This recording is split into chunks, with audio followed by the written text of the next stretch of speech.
Sir, pasensya na po. Isa lang cook namin eh. Pare, alam mo, grabe talaga service dito eh. Isa lang halong order mo. Tapos ganyan pa, buti nga tinitis ko pang maghintay eh. Uy, wala kang question. Sir, wait lang lang. 10 minutes lang po. Tapos follow up lang. Sir, yun lang naman po order nyo, di ba? Dalawang extra rice, isang chicken meal, at isang large iced tea. Parang di mo pa alam order ko ah.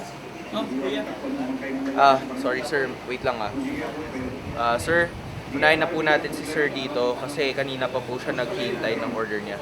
Okay, sige. Alam mo, Iho, you know you should wait for your turn. Huwag kang mag-alala, makakaraos ka din.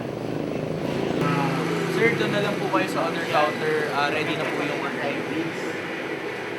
Sir, I'm ready to take your order, sir. Kuya, saan yung banyo nyo? Sir, gusto niyo ba ng iced tea nun? Ay,